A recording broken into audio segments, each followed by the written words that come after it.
2 वर्षापूर्वी झालेल्या एका अपघातग्रस्त युवकाचा मृत्यू प्रकरणाने पुन्हा एकदा गंभीर वळण घेतले आहे। उपचार दरम्यान डॉक्टरांच्या हलगर्जीपणामुळे युवकाचा मृत्यू झाल्याचा आरोप नातेवाईकांनी केला असून 2 वर्ष उलटूनही ना चौकशी झाली ना दोषींवर कारवाई। आता या प्रकरणात विदर्भ मुक्ती मोर्चाने आक्रमक भूमिका घेत जिल्हाधिकाऱ्याने निवेदन सादर करत 15 दिवसात चौकशीची मागणी केली आहे। अन्यथा तीव्र आंदोलनाचा इशाराही देण्यात आला आहे। पाहूया हा विशेष रिपोर्ट।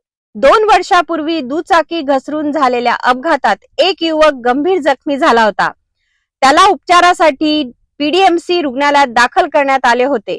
मात्र उपचार दरम्यान रुग्णाच्या नातेवाईकांना त्याची भेट घेऊ दिली गेली नसल्याचा गंभीर आरोप करण्यात आला आहे। नातेवाईकांच्या म्हणण्यानुसार बराच वेळ उपचार सुरू असल्याचे सांगितल्यानंतर अचानक युवकाचा मृत्यू झाल्याची माहिती देण्यात आली। डॉक्टरांच्या निष्काळजीपणामुळे आणि हलगर्जीपणामुळेच युवकाचा जीव गेला असल्याचा आरोप कुटुंबियांनी केला आहे। या प्रकरणात मृत युवकाचा शवविच्छेदन अहवाल देखील आजपर्यंत मिळालेला नसल्याचा दावा नातेवाईकांनी केला आहे। गेल्या 2 वर्षापासून विविध स्तरांवर चौकशीची मागणी करूनही कोणतीही ठोस कारवाई झालेली नाही।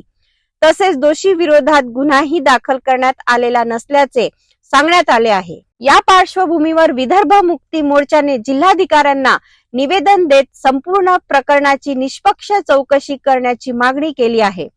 येत्या 15 दिवसात चौकशी करून जबाबदारांवर कारवाई करण्यात यावी, अन्यथा तीव्र आंदोलन छेडण्यात येईल असा इशारा संघटनेने दिला आहे।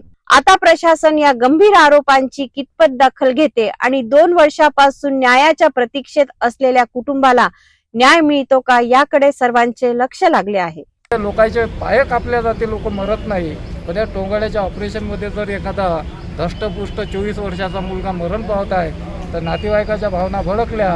गाडगेनगर पोलीस स्टेशन मध्ये जाऊन रिपोर्ट देत असताना पीडीएमसीच्या विरोधात डॉक्टरांच्या विरोधात रिपोर्ट देत असताना परस्पर त्या पीडीएमसी कॉलेजमधून ती बॉडी हलवण्यात आली, कुठल्याही नातेवाईकाची सही न घेता इरविनला पीएम करता नेण्यात आली आणि तेव्हापासून आज 2 वर्ष झालेले आहे।